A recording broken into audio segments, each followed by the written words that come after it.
Football বিশ্বে এই মুহূর্তের সবচেয়ে বড় ব্রেকিং নিউজ। আতলেটিকো মাদ্রিদের আর্জেন্টাইন ফরওয়ার্ড হুলিয়ান আলভারেজ কি এই গ্রীষ্মেই মাদ্রিদ ছাড়ছেন? বার্সেলোনা, পিএসজি নাকি আর্সেনাল, কোথায় যাচ্ছেন এই বিশ্বকাপ জয়ী তারকা? আতলেটিকো বোর্ড মুখে বলছে নট ফর সেল, কিন্তু ভেতরে ভেতরে চলছে অন্য খেলা। ডিয়েগো সিমিওনের এক মন্তব্য আর ক্লাবের ভেতরের আর্থিক সংকট সব মিলিয়ে আলভারেজের ট্রান্সফার মার্কেট এখন উত্তপ্ত। আজকের ভিডিওতে আমরা 4টি এক্সক্লুসিভ রিপোর্টের সূত্র ধরে বিশ্লেষণ করব পর্দার আড়ালে আসলে কি ঘটছে। 1. পর্দার আড়ালের আর্থিক খেলা ও মাতেও আলেমানির চাল। প্রথম রিপোর্ট অনুযায়ী আতলেটিকো মাদ্রিদ কাগজে কলমে আলভারেজকে ধরে রাখতে চাইলেও স্পোর্টিং ডিরেক্টর মাতেও আলেমানি হয়তো তাকে বিক্রি করতে বাধ্য হবেন। কেন জানেন? প্রথমত, কোচ ডিয়েগো সিমিওনের সাথে আলভারেজের সম্পর্কটা খুব একটা ভালো যাচ্ছে না। লা লিগায় এই মরশুমে তার পারফরমেন্সেও ধারাবাহিকতার অভাব ছিল। কিন্তু আসল কারণ হলো টাকা। আতলেটিকোর নতুন মেজরিটি ওনার অ্যাপেলো স্পোর্টস ক্যাপিটাল এবার বড় কোনো ইনভেস্টমেন্ট করবেন না। লা লিগার কড়া স্যালারি ক্যাপের কারণে তারা নতুন প্লেয়ার কিনতে পারছে না। তাই স্কোয়াড ঢেলে সাজাতে হলে আলভারেজকে চড়া দামে বিক্রি করাই ক্লাবের জন্য সবচেয়ে সহজ রাস্তা। অন্যদিকে ম্যান সিটি তারকা বার্নার্দো সিলভাকে ফ্রিতে দলে ফেরানোর জন্য আলেমানি অলরেডি মুচকি হেসে সবুজ সংকেত দিয়ে রেখেছেন।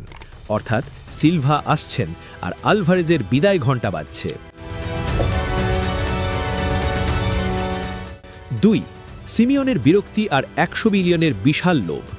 এদিকে ভিয়ারিয়ালের কাছে 5-1 গোলে বিধ্বস্ত হওয়ার পর কোচ ডিয়েগো সিমিওনে আলভারেজের ভবিষ্যৎ নিয়ে রীতিমতো বোমা ফাটিয়েছেন। আলভারেজ মাদ্রিদে থাকবেন কিনা এমন প্রশ্নে সিমিওনে সরাসরি বলেন, এটা আমাকে জিজ্ঞেস না করে হুলিয়ানকে করুন।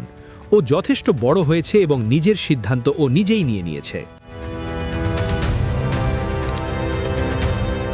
কোচের এমন মন্তব্যে অ্যাথলেটিকো ফ্যানদের কপালে চিন্তার ভাঁজ পড়েছে।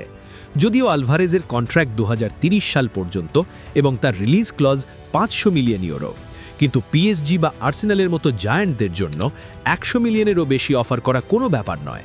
বিশেষ করে আর্সেনাল কোচ মিকেল আর্তেতা তার আক্রমণ ভাগ শক্তিশালী করতে আলভারেজের উপর কড়া নজর রাখছেন।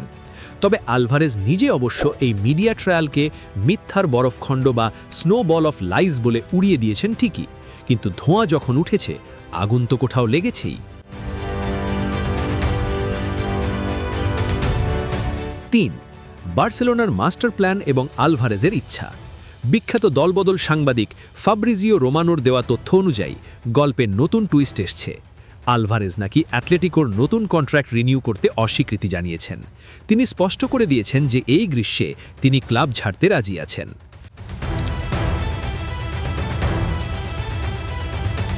সবচেয়ে বড় খবর হলো আলভারেজের প্রথম পছন্দ বার্সেলোনা।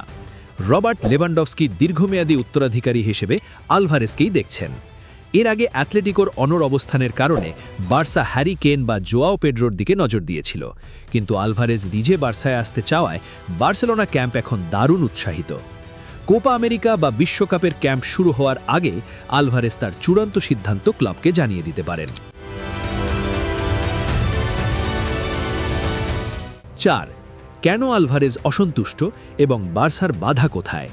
স্প্যানিশ মিডিয়া এল চিরিংহিতোর রিপোর্ট বলছে, অ্যাথলেটিকো মাদ্রিদে এই ট্রফিরাহীন মরশুম এবং সিমিওনের ট্যাকটিক্সের কারণে আলভারেজ একেবারেই খুশি নন।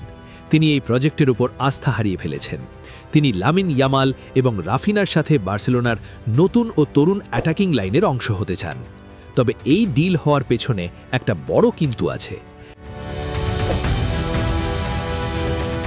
অ্যাথলেটিকো মাদ্রিদ তাকে সহজে ছাড়বে না। তারা বিশাল অঙ্কে ট্রান্সফার ফি দাবি করবে।